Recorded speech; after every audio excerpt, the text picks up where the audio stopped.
Hey everyone, this is Parthi from Letterdrop. On this podcast, we learn practical tips from B2B growth and marketing practitioners that you can start applying today. Go to market is changing with AI and a very unforgiving capital environment right now. The playbooks from the past decade aren't going to work quite as well anymore. We believe the future of revenue is inbound, and we're here to help you navigate this new go to market motion.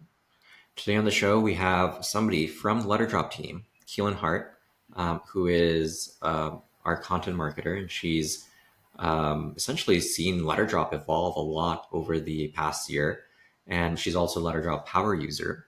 Today, we're going to talk to her about what it means to be a great content marketer today at a B2B SaaS company, and hopefully learn something in terms of how to be more efficient using tooling to get your job done. With that, Keelan, would love for you to introduce yourself to the audience. Hi, so I'm Keelyn. I'm the content marketer at Letterdrop. And as Parthi said, I actually initially started off a year ago, and I started off as a content writer, and I've recently transitioned into a more strategic content marketing role. And yeah, I'm really excited to be on this end of the podcast for once and to talk about things today. Amazing. So Keelan, give our audience a peek into your life. Like, what does a day in life of a content marketer at Letterdrop look like? So I try to structure my day, and I initially sort of start with content itself. I'll look back at our repository of content using Letterdrop to see which pages need to be refreshed, because it integrates with Google Search Console, so I don't have to open that up separately. And I try to refresh at least one piece of content a day if I can get to it, just because that's such a great way to get extra mileage out of our SEO pieces. And then I also take an hour or so to update everyone's social. So I take care of social posts from the Letterdrop account, from our sales team's accounts, from our customer supports team, their accounts, and occasionally from Parthi's accounts as well. So yeah, I take an hour or so to look at the content calendar and to schedule stuff out. I also use Letterdrop for that. And then I do also myself engage on LinkedIn. So I'll go in and find opportunities for speakers for this podcast or potential speakers that Parthi can speak to in terms of going on to other podcasts in the space that could get us in front of a larger audience with the same ICP.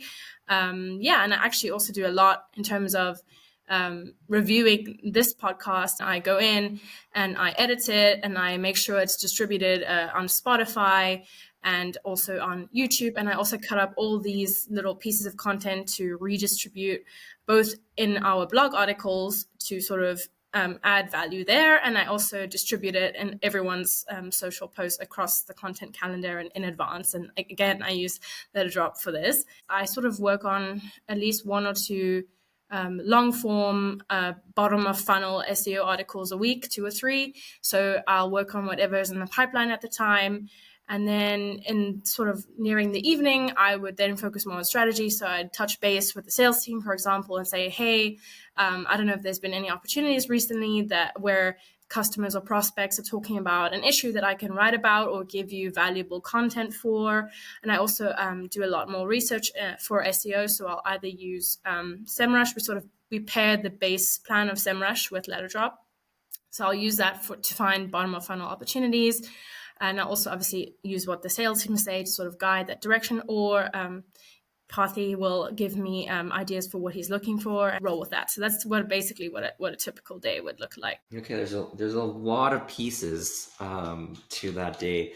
Let's dig deeper on one of those, which I thought was pretty interesting. So you talked a little bit about how you sort of orchestrate or manage the LinkedIn accounts for the sales team, for Zach and Ryan, for the company account, for Matt, who's on CS, and also for myself on occasion. That sounds complicated. It sounds like you maybe have to like log into everybody's accounts or send them a bunch of drafts and get them approved, and also figure out like how to write like everybody. So tell me, like, how do you make that work? Yeah, so as a one-person team, it would be really hard, but luckily I do use Letterdrop to do that, and so I don't have to log into anyone's accounts. They sort of approve the integration, and all I do is I go in, I write their posts, and we sort of align. And everyone has a doc with me that they're like, oh, this is a tone I like. This is what I like to focus on when I write.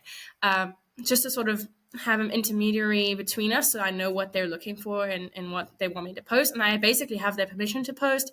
And then Letterdrop enables me to automate engagement from the rest of the team through likes and comments. So I don't have to go and then do the post, but also beg everyone to engage. So Letterdrop takes care of all of that for me, and it just saves so much time. I'm very lucky, I think, in that regard. Amazing. And why do you do this? Like, what is the impact of it? I mean, I know that something around 60-ish, 64% of our organic inbound, last I checked, was from LinkedIn. And so clearly massively impacting our inbound funnel. But tell me a little bit more about why we decided to do this, or like why we continue to do this on the LinkedIn front. Well, I actually think I'll quote you on that one. You told me once, you're like, distribution is half the battle, right? So LinkedIn is one of our primary acquisition channels, as you said. Most of our ICP are active there. So we need to get all of our content in front of them on that platform. And it's so very important. And social selling has had a huge impact. I mean, I know Ryan told me one time he booked a demo within 30 seconds because the person said, oh, I've seen you. I've seen you around LinkedIn everywhere. I see Letterdrop everywhere. I've seen Parthi's posts everywhere. I mean, people recognize you, you're top of funnel. They're way more receptive to jumping on a call with our sales team because they see them as peers, and we keep it very consistent. So I feel like, that's how it sort of supports us. It's really, I think, very powerful, and I think also a bit underutilized, actually. And I feel like most companies, when they try to do something along these lines, they'll have hesitations around it. They'll be like, oh, that's a lot of volume. That's a lot of people I have to write for. That's a lot of coordination. What would you say in terms of, okay, like here's exactly how I would make that easier? So clearly it sounds like you have templates in Letterdrop that you've set up for different types of posts, and a lot of your stuff is actually repurposing content, right? So talk to me about how you make this a little bit more manageable. So yeah, Letterdrop does have templates. So I can go on LinkedIn, I can find some top creators, I can take one of their posts and plug it into Letterdrop, save it as a template. I can also label these templates. So if I find a valuable post from someone and it's like a product launch or whatever, I can reuse that template specifically when I'm doing a product launch. And so what Letterdrop also allows is for me to drop the URL of a blog post that I'm trying to get out there, or a podcast episode that I'm trying to get out there. And I drop that into the LinkedIn generator, and that pairs with the AI template, and then it generates a first draft of a post for me. And that saves me, I can't even tell you, I wouldn't be able to do this volume for this many accounts without that sort of help. So what I would say to teams is that you need to, invest in tooling that can take that lift of, okay, what do I post and how do I get it out in this volume? You need that sort of assistance so you can focus on more high level tasks. And tell me a little bit more about what KPI you're metriced on. Okay, yeah. So I am currently metriced on content, the number of content influence deals. So essentially how many qualified demos that we get from content every month. And I use HubSpot to track that, and that helps me align with my CEO and know that I'm actually contributing on to revenue. And so I have a set number every month that I aim to hit, and then obviously we sort of adjust that number according to the previous month's number and what we think is attainable, and so forth. Yeah. Gotcha. And I believe we recently started conducting a survey in terms of what people are actually measuring themselves against. And one of the things we discovered was very few content marketers are actually tying themselves to pipeline or revenue or anything along those lines. It tends to be more so vanity metrics like traffic or impressions. And so I'm curious as to how measuring yourself against sort of like sales qualified opportunities impacts the type of work you do and how you think about the content you produce. Yeah, so that survey was a bit, obviously, we're still in very early stages of gathering data, but right now I have it open in front of me, and 50% of people just say leads, and there's like 8.3% who say traffic. And yeah, it's quite, like I said, still early phases, stages, but yeah, it's quite revealing.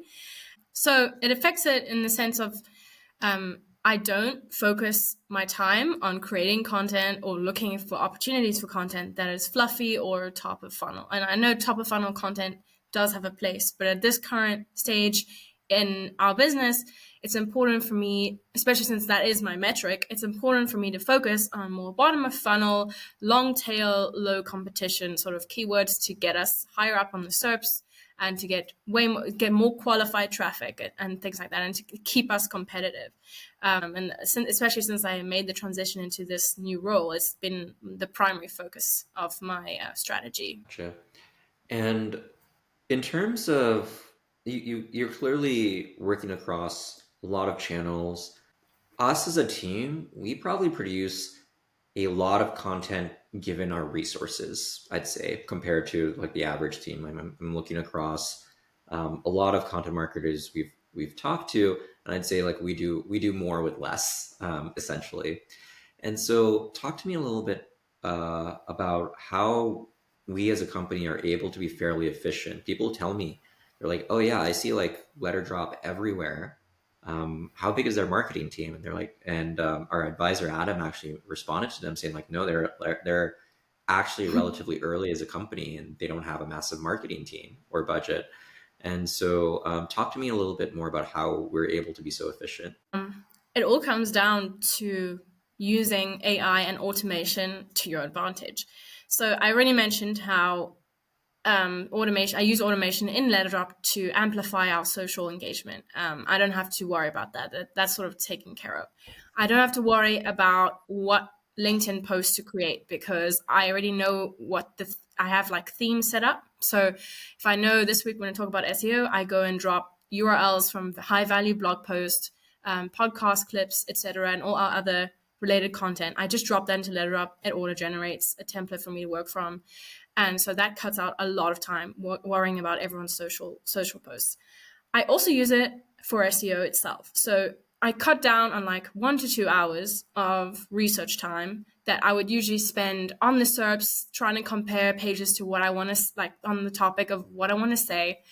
Letterdrop identifies, it sort of takes in your keyword, it identifies what topics are covered on the SERPs already, and you can sort of auto insert snippets from that if you wanted to, and then tweak it as necessary. It also identifies gaps out on the SERPs today that we can capitalize on to rank higher. So it has a whole information gain section where it gives you suggestions on what you should do to make it way more unique. So it'll say, you should interview XYZ expert on this because of this reason. And it gets very specific and it gives you a lot of ideas. Whereas sometimes you sit and be like, well, I don't really know everything that's out there because I can't spend hours looking through all these pages. So that's exceptionally helpful. I also use automation to repurpose video into text for me. So if I have a podcast episode that I really want to turn into little snippets or into blog sections, I can just take that URL, drop it into Letterdrop, and give it a template to follow that will generate an output for me in that desired format. So for example, if we have a podcast, I'm like, please break this down into main topics and timestamps so I know where to go in the podcast to make those high value social snippets that I can drop into LinkedIn. So that also saves me a bunch of time. So that's all the ways that I think we're able to hit this sort of volume with one person. It's just completely using AI the right way. Awesome. Well, thank you so much for taking the time, Keelan. I'm sure a lot of content marketers in our audience today learn a little bit more about how they could think about what they're metriced on and how to be more efficient day to day. Yeah, glad to have you share your story.